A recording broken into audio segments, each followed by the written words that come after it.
você que trouxe a sua palavra, você abre lá no livro de segundo livro de Reis, capítulo 4, versículo 10. Segundo livro de Reis, capítulo 4, versículo 10. Vamos construir lá em cima um quartinho de tijolos e colocar nele uma cama, uma mesa, uma cadeira e uma lamparina para ele. Assim, sempre que nos visitar, ele poderá ocupá-lo. Um dia, quando Eliseu chegou, subiu ao quarto e deitou-se. Aqui, nesse contexto desta passagem, Eliseu, ele tinha acabado de se encontrar com a viúva. Lembra, eu fiz uma pregação aqui que falava sobre o azeite da viúva e o profeta. Logo em seguida, ele se encaminha a Sunem. E Sunem, chegando em Sunem, ele é abordado por uma mulher, e a palavra de Deus diz que esta mulher era uma mulher rica. E o significado da palavra Sunem é de lugar de descanso, ou seja, Sunem é um lugar de descanso. E esta mulher, ela tem uma versão da palavra que diz que ela o reteve, ou seja, ela insistiu que ele ficasse, que ele tivesse um momento ali na casa dela e com o marido dela para se alimentar. E após esse encontro, essa mulher é conhecida como a sunamita na Bíblia. Essa mulher, ela resolve construir um quarto para o profeta. Então ela chega no marido e diz: eu sei que ele é um homem de Deus, eu sei, porque ele tem o aspecto, ele traz algo de Deus para as nossas vidas. Então eu quero construir um quarto para ele. Então façamos um quartinho de tijolos. E ela especifica o que ela quer nesse quarto. Olha só que coisa interessante. Um santo homem de Deus, numa passagem, e ali ele recebe uma bênção. Só que a primeira lição que nós temos nessa palavra é que essa mulher, ela teve o entendimento que aquele homem representava a presença de Deus. Como foi pregado aqui, a presença da arca, para que nós venhamos trazer a presença da arca para as nossas vidas. E aquela mulher teve a inteligência espiritual, a sabedoria que vem do alto de discernir esse momento e falar: não, eu quero esse homem perto daqui. Então todas as vezes que ele passava, ele parava ali para fazer uma refeição, até o ponto que ela construiu algo para ele, né? E olha só, fala na palavra que o tamanho do quarto era pequeno, mas era um quarto suficiente para que o profeta pudesse descansar. Só que, olha que interessante, a palavra especifica que era um quarto de tijolos. Não era um quarto de madeira, de barro, de qualquer material. Hoje o tijolo ainda é algo caro, é um elemento da construção caro.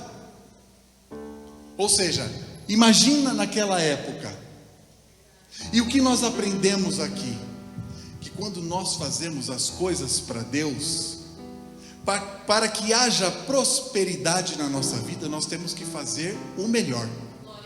E não estou falando aqui de um sofisma, de uma teoria da prosperidade inventada por homem, não. E nós vamos entender por que tem que ser o melhor para Deus. Não é para te iludir. Sofisma é a mesma coisa que iludir. Você dá tudo que você tem que Deus vai te prosperar. Uma grande mentira. A prosperidade, ela não vem dessa maneira. A prosperidade, ela parte daqui.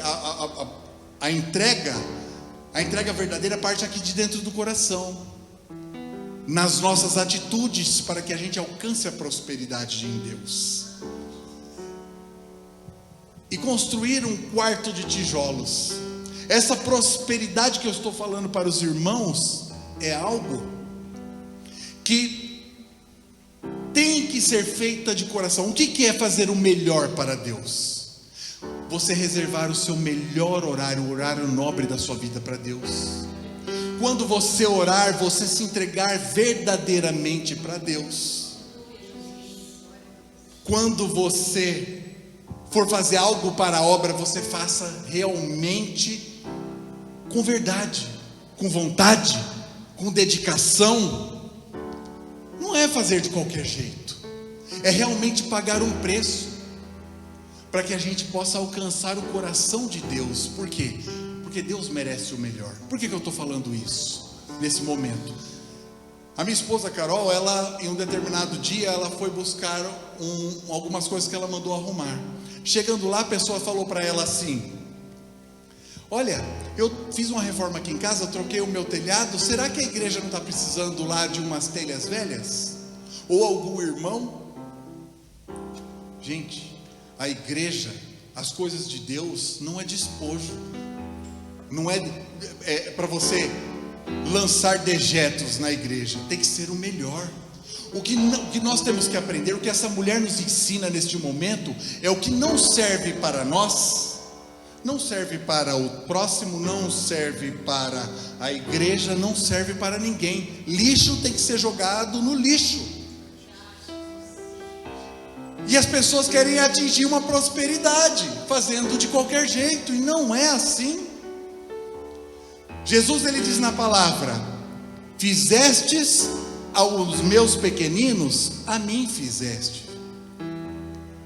Ou seja, quando você for ajudar alguém, faça o melhor. Se não serve para você, não serve para a pessoa. Ou seja, aí você vai falar: mas pastor, eu não posso doar nada. Não, você deve doar. Mas você vai lá no seu guarda-roupa, estou dando um exemplo. Você vai lá no seu guarda-roupa, tem uma roupa toda rasgada, furada. Serve para alguém? Não serve. Não serve. Tem um senhor que passa todo mês na minha casa. Todo mês, já há muito tempo, já tem uns 4 anos que eu o ajudo por mês. Mas quando eu vou no mercado, o mesmo macarrão que eu compro para minha casa, eu compro para ele. Que eu sei a hora que ele vai vir, então eu deixo reservado lá. O mesmo insumo que eu compro para mim, eu compro para ele. Se eu for dar um sabonete para ele, vai ser o mesmo que eu uso. Então isso é fazer o melhor para Deus. Isso é entendimento para que nós venhamos alcançar a prosperidade que tantos falamos. Não é dinheiro, é nós não sentirmos a ausência das coisas. E essa mulher, nesse primeiro momento, ela ensina isso para nós.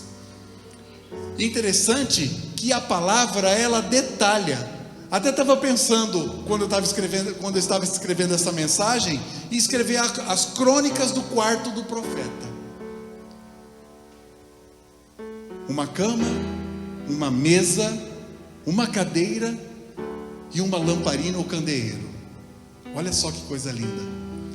Se está na palavra e Deus, ele está detalhando, é porque Deus, ele quer falar algo conosco. Deus, ele é um Deus maravilhoso de detalhes.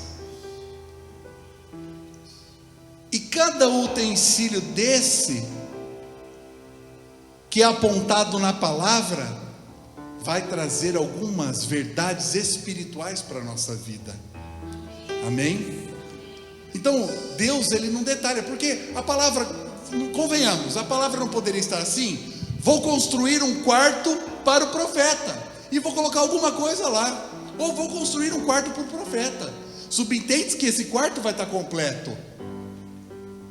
Mas não, Deus, ele fala: uma cama,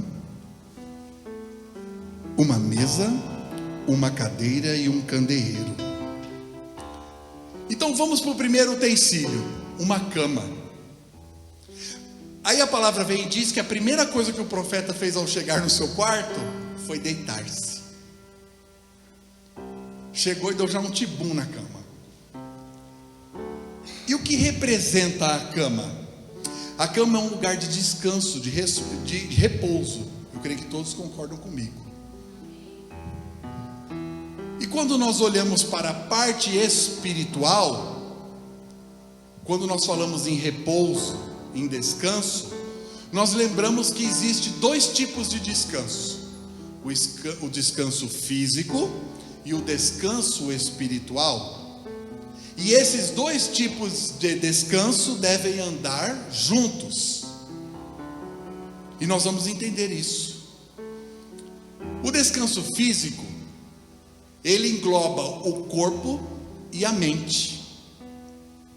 Ou seja, É necessário que nós tenhamos o descanso do corpo e da mente. Por quê? Estou dizendo isso porque nós não podemos tomar nenhum tipo de atitude na flor das nossas emoções. Por quê? A primeira coisa, quando você estiver, perceba que você está cansado, que você está percebendo que você está cansado, você está no seu limite, vai tomar um banho quente. Depois desse banho morninho, quentinho, vai e deita na sua cama. Por quê? A grande maioria das pessoas que tomam decisões cansados de corpo e de mente, eles tomam atitudes erradas, fazem julgamentos ou pré-julgamentos desnecessários, e é a grande chance de se desviar da rota que Deus quer. Então, quando nós agimos no cansaço, há muito mais de nós perdermos do que ganharmos. Por quê? Porque a nossa visão está turva, a nossa mente está embaralhada, e o calor das nossas emoções nos tiram do centro da vontade de Deus. E aí, ou nós xingamos, ou nós agredimos, ou nós tomamos aquelas decisões que vão trazer um prejuízo grandioso para a nossa vida. Então, aí, para nós termos a ideia da importância de nós descansarmos a mente e o corpo físico. Para vocês terem uma ideia, uma mente estafada e cansada pode levar a pessoa ao suicídio. Porque uma pessoa, ela cansada, ela estressada, ela é mesmo que um caminhão de tora na ladeira sem freio. A mão dela parece que está leprosa, podre, imunda. Onde ela toca dá tudo errado.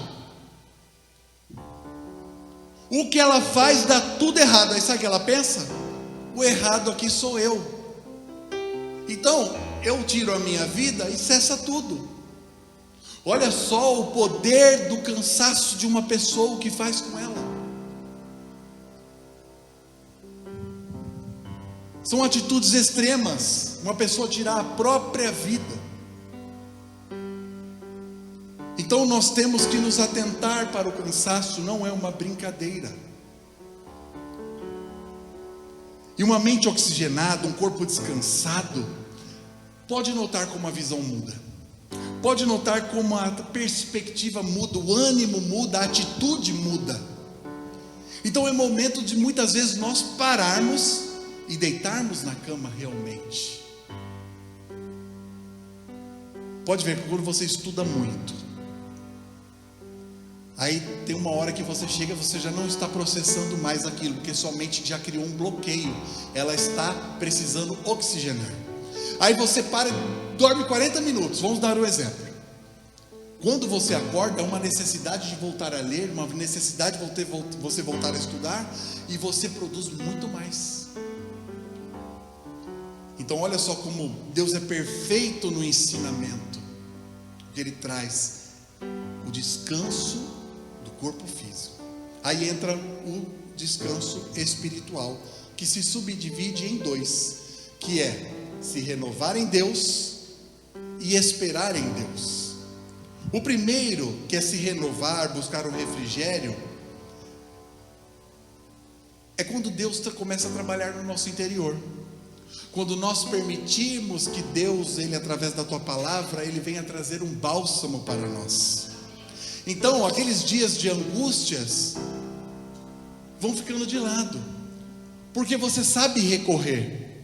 Senhor, estou angustiado, o dia foi tenebroso, está difícil. Aí você sabe o momento que você para, você ora, você descansa nele, e de repente aquele mar de angústia que você está tomado começa a passar. Aquela tribulação que te atormenta começa a passar. Por quê? Porque a palavra vai te limpando. A própria palavra diz que é uma paz que excede todo entendimento. Então, Aí começa a renovar a nossa esperança, começa a dar um ar de alegria. Você fala: nossa, mas eu estava tão angustiado há 5 minutos atrás, e agora eu estou com tanta esperança, com tanta alegria. Por quê? Porque é o descanso em Deus. O descanso em Deus faz com que os nossos sentimentos internos, tem uma diferença do descanso físico e mental, e do descanso em Deus, que é de sentimento, de coisa interna, de coisa que não é palpável. Você está e pronto, é um estado. Você está daquela maneira. E aí o descanso em Deus faz você o quê? Se renovar. É o refrigério. Olha só que coisa linda. Sabe por quê? Porque Jesus, através da palavra, Ele começa a entrar em lugares que só Ele consegue entrar. Nem você mesmo e nem ninguém consegue adentrar. Pode ver que existem pessoas que elas têm algumas máculas do passado em seus corações, que não conseguiram resolver em psicanálise, não conseguiram resolver com remédio, não, mas quando tem um encontro com Cristo, aquilo ali realmente, por quê? Porque Jesus, Ele faz um raio-x da pessoa e Ele fala: a tua fé te salvou. Ele olha assim e diz assim: seus pecados estão perdoados. Ele olha para você e fala: levanta e anda. Ou seja, Ele entra em lugares que nem nós, detentores do problema, conseguimos acessar. É o alívio em Deus que nós temos que buscar. Esse alívio é maravilhoso, é bálsamo, tira a raiz de amargura, tira a raiva, tira o rancor, tira de repente algo que você foi agredido, é capaz de limpar tudo, todos os sentimentos de amargura. Então nós temos que deixar Jesus habitar na nossa vida e trazer esse descanso, esse alívio que tanto nós precisamos. Tanto nós precisamos desse alívio. Olha só que a palavra em Mateus 11:28 nos ensina: venham a mim todos os que estão cansados e sobrecarregados, e eu lhes darei descanso. Olha o socorro onde nós temos que nos socorrer. Olha onde nós temos que nos socorrer. Cansados e sobrecarregados. Alguém se identifica? A gente se identifica diariamente com cansaço e essa sobrecarga. Nós nos identificamos. Mas nós vamos nos aliviar onde? Quem que é o nosso alívio? Jesus. Jesus. E aí tem um outro subtipo de descanso em Deus, que é esperar com paciência no Senhor. Esperar com paciência no Senhor, o que é? É o agir de Deus. E muitas vezes nós estamos agindo como Abraão fez. Deus promete um filho, que Abraão seria o pai de nações, e Abraão não espera. Sara e Abraão quiseram dar uma ajudinha para Deus, e ao invés de nascer o filho da promessa, nasce um filho muito complicado. E hoje nós vemos que até hoje essa união de Abraão com a escrava, com a serva, tem complicações no mundo. Esse povo vive em conflito até hoje. Mas o filho da promessa, no tempo certo, ele veio. Então nós não podemos tomar atitudes e agirmos no lugar de Deus. Temos que descansar e saber que Ele faz por nós. Mas existe uma palavra que nos ensina que nós devemos esperar o agir de Deus. Eclesiastes 3, 1, 2. Capítulo 3, versículo 1 e 2. Lógico que depois você lê Eclesiastes inteiro, porque esse capítulo é um grande ensinamento. Olha só: tudo tem o seu tempo determinado, e há um tempo para todo, não é um, dois, todo o propósito debaixo do céu. Há tempo de nascer, há tempo de morrer, tempo de plantar e o tempo de arrancar o que se plantou. Aí vai falando, tempo de espalhar pedras, tempo de juntar pedras. Tudo há um tempo determinado. Não coloca a carroça na frente dos boi, porque vai dar mal. Descansa no Senhor. O alívio dos nossos sentimentos e o alívio das nossas atitudes. Todas as vezes que o homem quis agir no lugar de Deus, deu mal. E olha só, para que nós venhamos evitar o cansaço acumulado e a fadiga que nós temos, olha só o que a palavra nos ensina. Mateus 6,34. Portanto, não se preocupem com o amanhã, pois o amanhã se preocupará consigo mesmo. Ou seja, nós não somos detentores do amanhã. Basta cada dia o seu próprio mal. Viva o hoje. Resolva o que você tem que resolver hoje. Se você pode fazer hoje, não deixe para amanhã. Lógico que temos que ter sabedoria, que existem coisas que demandam um lapso temporal. Mas a palavra nos ensina que nós não devemos ser acumuladores de cansaço. Por quê? Porque senão nós vamos levar o mal de hoje para amanhã. E vai acontecer o quê? Canso físico, o mental e o espiritual. E para você remediar, então se você pode prevenir, para que você vai insistir para remediar depois, que é muito mais difícil? Então nós temos que ter essa sabedoria, e Deus dá esse presente para a gente hoje. Ah, mas é amanhã. Não, amanhã é outro dia. Por isso que existem pessoas, meus irmãos, com excesso de passado e excesso de futuro. Excesso de passado. A pessoa está presa na vida passada. Pastor, meu marido me abandonou. Eu não consigo mais. Eu quero morrer. Minha irmã, quando aconteceu isso? Há 20 anos atrás. Minha irmã, seu ex-marido já está no 59º casamento e você está sofrendo. Se liberta disso. A falta de perdão é outra coisa que te faz ter excesso de passado, porque você fica remoendo, e você sempre volta lá e você mesmo abre a ferida. Perdoa.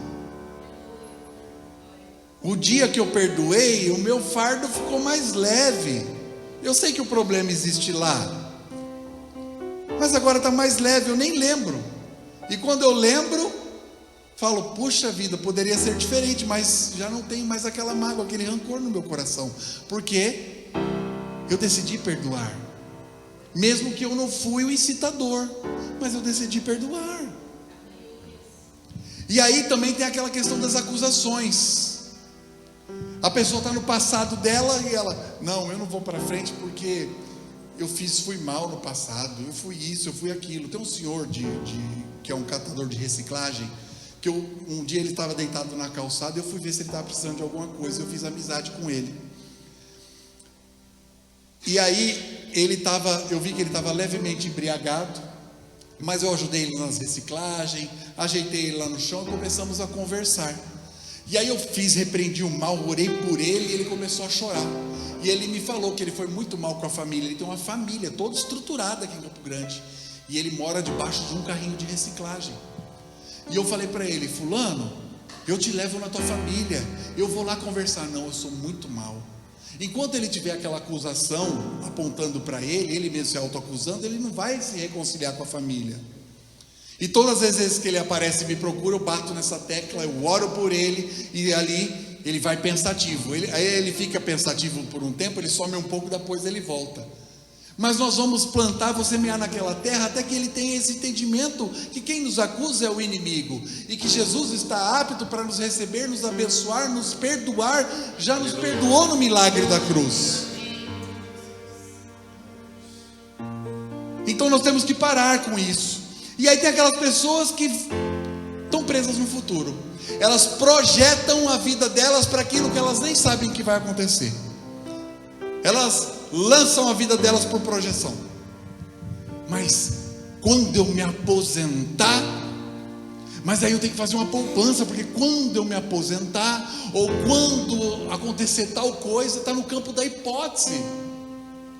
Não sabe se a senha dela vai ser chamada naquele dia ou amanhã. Está preocupada com a aposentadoria até lá. Quanto tempo você tem para se aposentar? 30 anos. E está preocupado com 30 anos lá na frente? Jesus já pode ter voltado.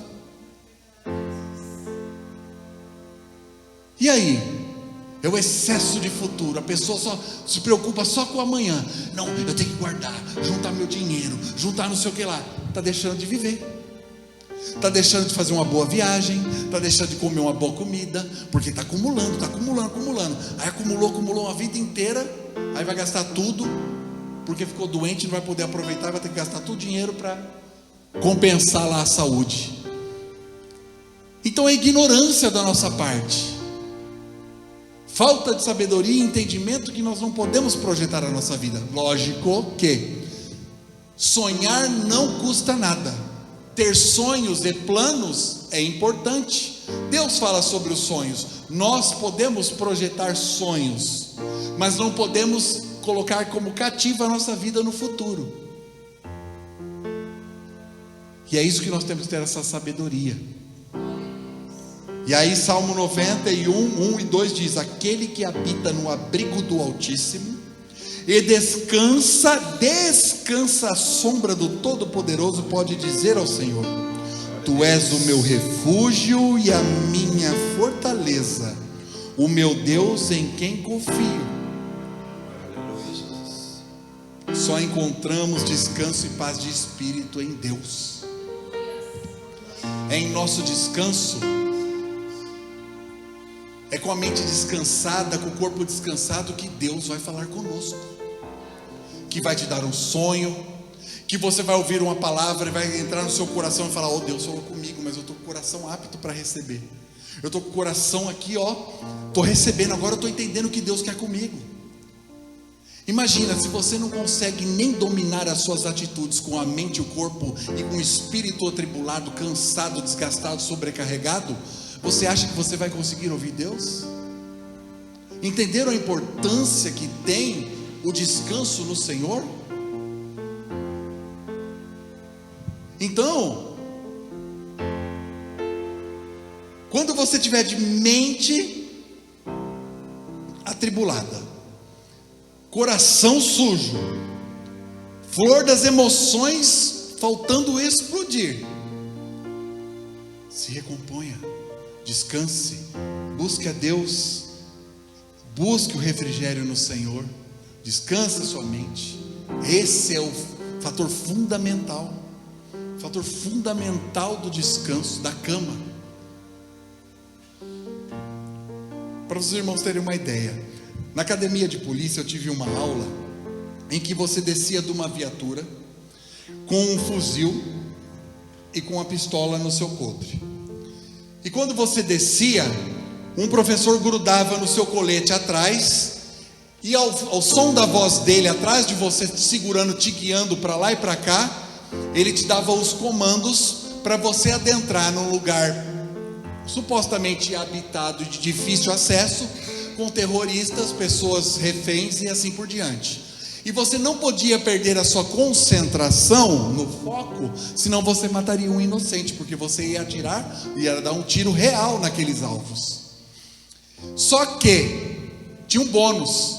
Tinha um professor, outro professor com um megafone gritando, tinha mais 3 ou 4 professores com aquelas buzinas de lata apertando no seu ouvido, e mais alguns outros professores gritando e fazendo um movimento para que você perdesse a sua concentração. Ou seja, era uma aula de concentração. Agora, se você já chega num lugar desse, numa situação dessa, com o coração a visão turva, coração que não está descansado, um corpo cansado, você vai fazer tudo errado. E o que isso quer dizer? Por que eu estou trazendo esse exemplo? Porque o nosso foco está ali, o inimigo, o Golias, nós temos que enfrentar ele. E ao nosso derredor está o inimigo bradando, mas se você escutar a voz do Espírito Santo que te conduz, e você tiver com o corpo descansado, uma mente descansada e um coração ligado a Deus através das orações, do jejum, da busca, você vai acertar o alvo. Deus, é muito forte isso. É a sua vida, é a vida da sua casa, a vida da sua família, a sua vida espiritual principalmente que está em jogo.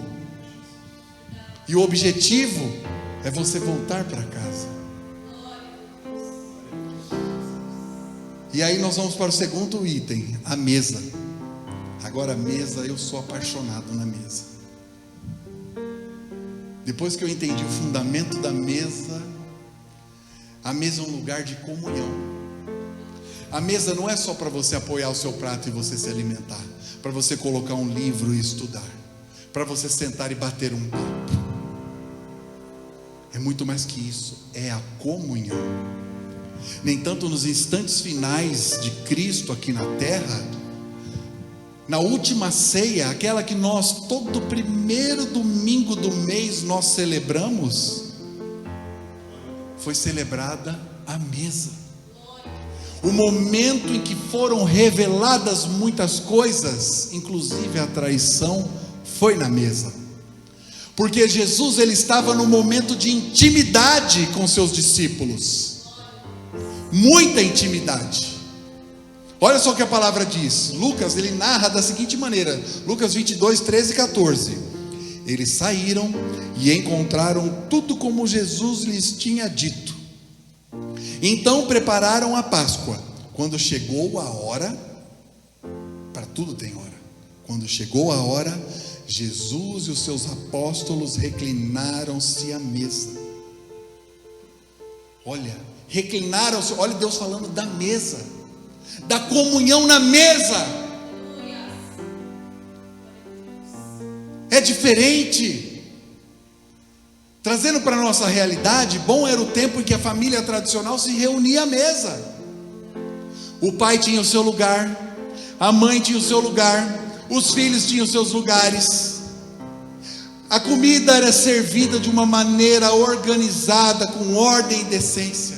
E o que isso me diz?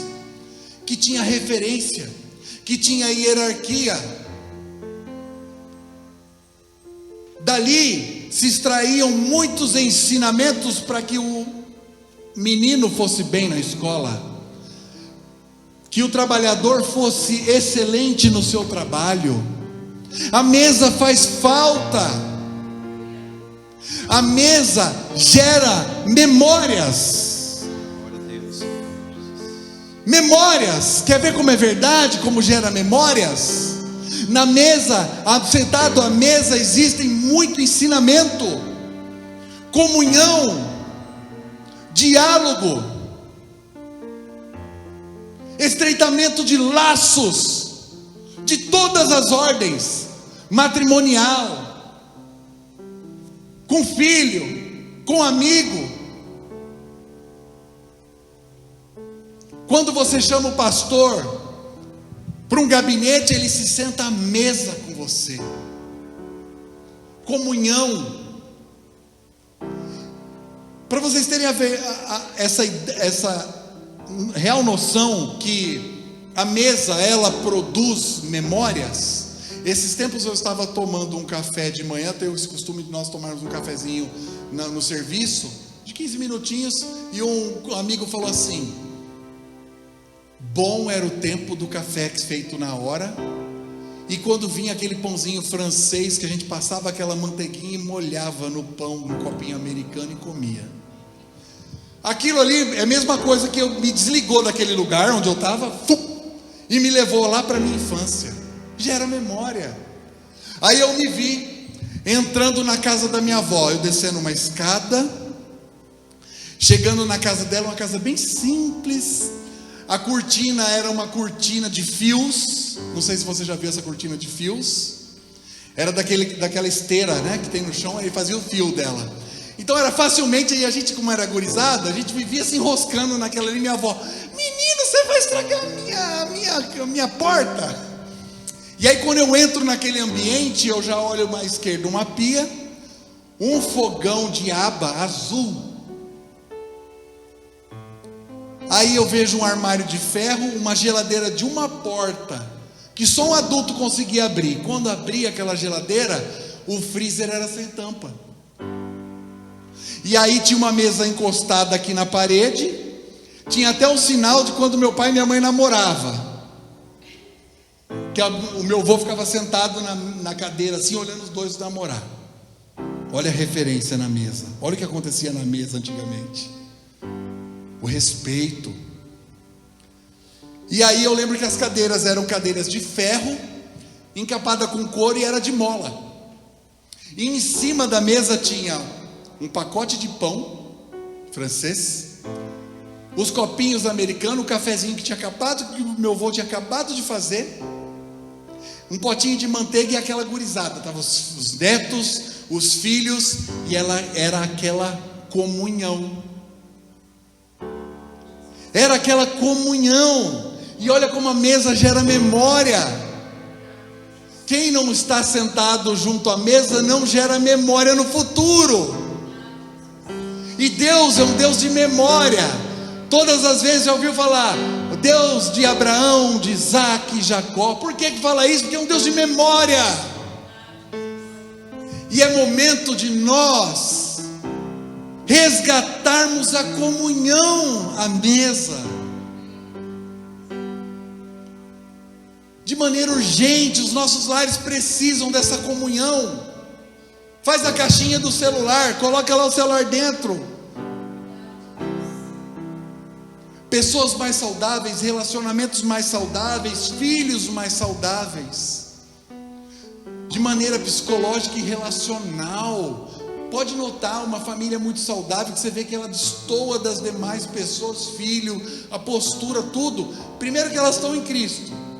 Depois você vai analisar, elas têm comunhão à mesa. Quer uma dica importante? Quer melhorar a saúde do seu casamento? Quer melhorar o diálogo com seus filhos? Restabeleça a mesa na sua casa. Quer uma dica de ouro? Uma dica de ouro. Por quê? Eu vou dizer que essa dica é de ouro. Porque existem muitos casais que têm uma comunicação deficiente. E os casamentos estão acabando por conta de comunicação deficiente. A dica de ouro é essa. Quer melhorar a intimidade do seu casamento? Quer uma cama aquecida pegando fogo? Priorize a comunhão na mesa. A comunhão na mesa vai abrir a porta do seu quarto para você entrar e vai fechar a porta para você se deleitar com a sua esposa ou com o seu marido. Comunicação eficiente. A mesa, ela derrota uma comunicação deficiente. E muitos casais não perceberam isso ainda. Que por conta de uma comunicação doente, acontece isso. Aí há o que? A ruptura dos laços matrimoniais. É difícil. No mundo de hoje, corrido do jeito que está, mas quando nós queremos, nós sabemos as nossas prioridades. Nós sabemos o que é importante para a saúde do casal. Nós sabemos o que é importante para a saúde dos filhos. Só não vamos fazer porque se nós não quisermos. Se nós não quisermos, nós vamos fazer. Aí entra a cadeira. A cadeira, ela representa uma base. Vocês estão assentados numa cadeira, certo?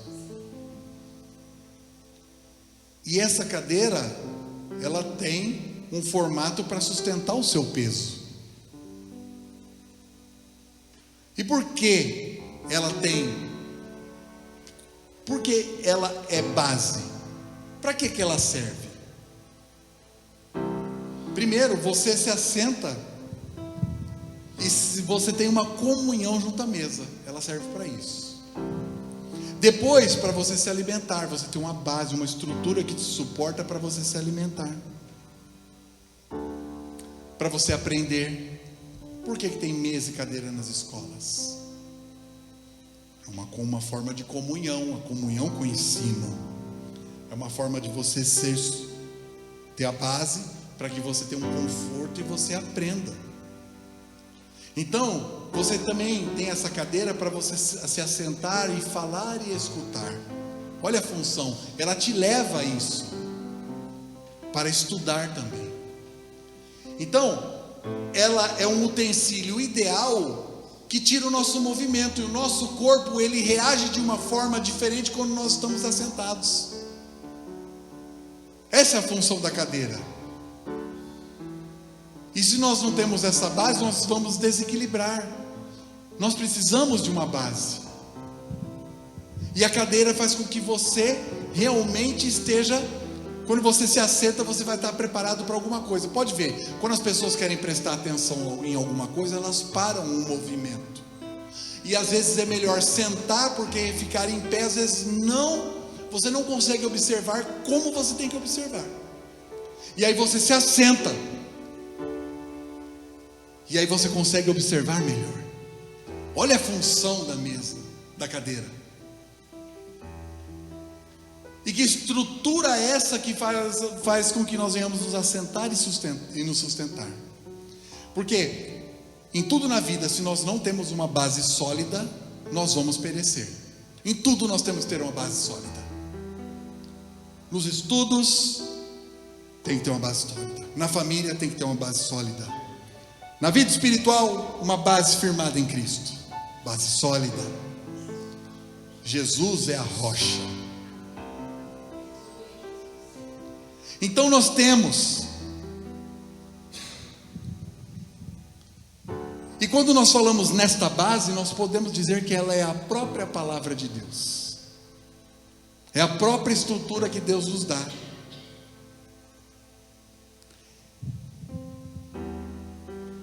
E aí nós temos que entender o seguinte, que o nosso coração, as nossas atitudes e os nossos pensamentos, eles também têm que se assentar. Não é uma questão física só, é uma questão espiritual. O que é nós nos assentarmos? É nós nos rendermos a Deus, nos rendermos à palavra do Senhor.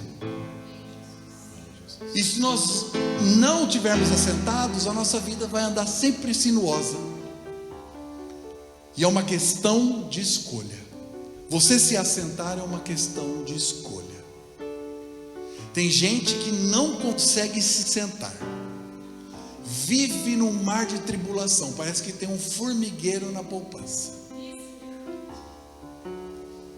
E aí nós entendemos o quanto é importante nós nos assentarmos.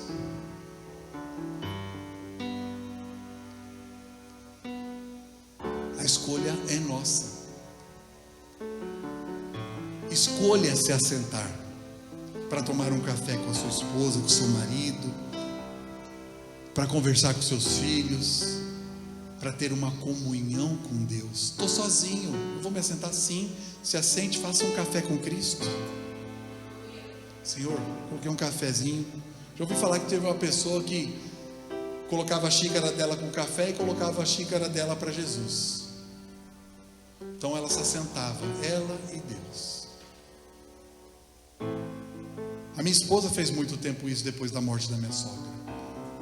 Ela fez o café com Cristo. E foi ali que foi gerada uma comunhão de cura, uma comunhão de fortalecimento. Quantas vezes eu cheguei em casa, ela estava sentadinha lá, tomando o cafezinho dela.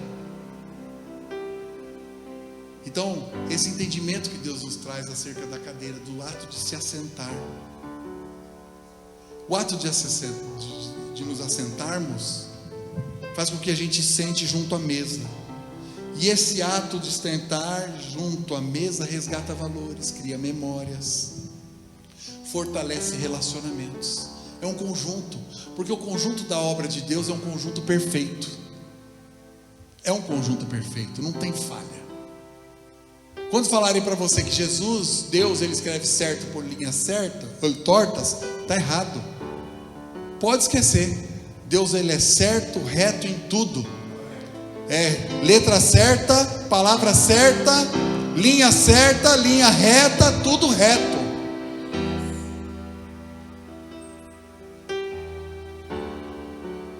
E aí aparece o candeeiro, ou lamparina.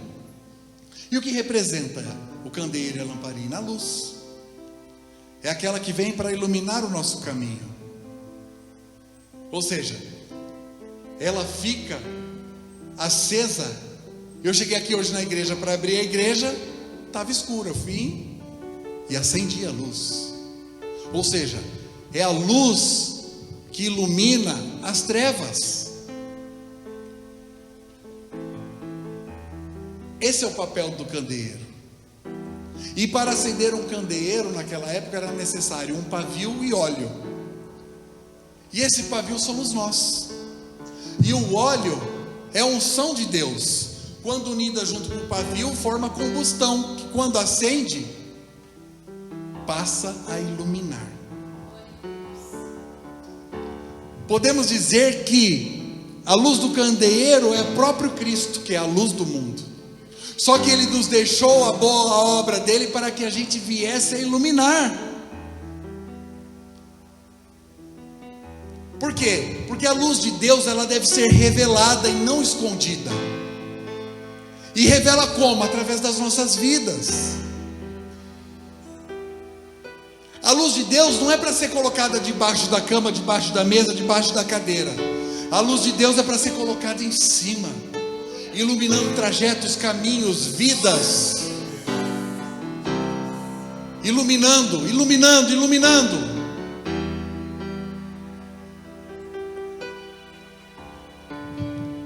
E essa luz hoje representa os nossos dons. Cadê o seu dom que está guardado? Tem muita gente guardando os dons. Está escondido debaixo de algum lugar. Por medo, por decepção, por relaxismo, por vergonha, por prostração, por desvio de conduta, sei lá, por algum motivo. Olha só o que Mateus 5, 15 e 16 nos ensina. Nem se acende a candeia e se coloca debaixo do alqueire, mas no velador, e dá luz a todos que estão na casa. Assim resplandeça a vossa luz diante dos homens, para que vejam as vossas boas obras e glorifiquem o vosso Pai que está nos céus. Olha aí as boas obras. Nós fazendo a obra do Senhor. O irmão se levantou, foi para a porta, é o candeeiro. Se colocou ali, ó, como uma sentinela, um ajudador.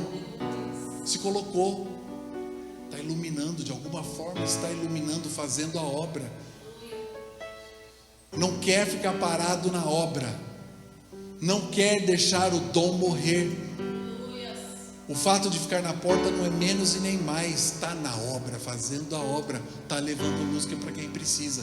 Porque quando se abre aquela porta, entra alguém entristecido e leva um sorriso e uma mão, ou muitas vezes um abraço, já começou o trabalhar de Deus ali. Ali é uma parte fundamental. Ali é uma parte fundamental. É pela porta de entrada. Então a luz de Deus deve ser revelada através das nossas vidas, nunca escondida. E a figura do candeeiro, ela vem para que nós venhamos refletir o que nós estamos fazendo com os nossos dons. Você viu, né?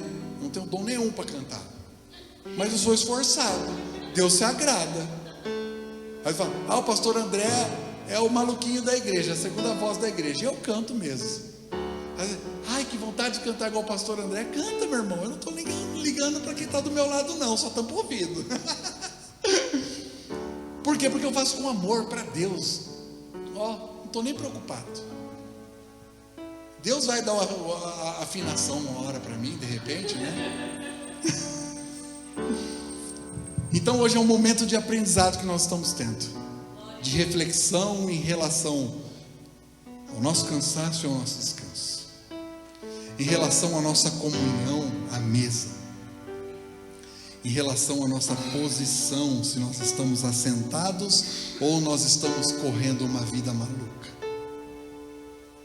Tem gente que está parecendo que está se preparando para as Olimpíadas e não vai chegar em lugar nenhum. E com relação aos nossos dons, um simples quarto do profeta nos revela verdades espirituais que Deus nos dá a oportunidade de enxergarmos, para que a gente tenha uma vida menos conturbada, mais esclarecida. Deus, Ele quer que nós tenhamos uma vida resolutiva, que tenha resolução nas coisas. Só não resolve quem não quer. Então, que nesta noite nós tenhamos o discernimento necessário que venha do alto, a sabedoria necessária que venha do alto, para que nós tenhamos esse discernimento do que é do Espírito. Porque tudo isso aqui, sem o dom do Espírito, de discernimento, é o mesmo que nós termos assistido uma palestra qualquer, porque o que entra pelo ouvido pode sair pelo outro lado. O discernimento do Espírito faz com que nós realmente venhamos assistir uma pregação, uma palavra poderosa de Deus, que entra pelos nossos ouvidos, nós escutamos e ouvimos e vai para o nosso coração e entendimento. E daqui a gente sai com direcionamento de vida.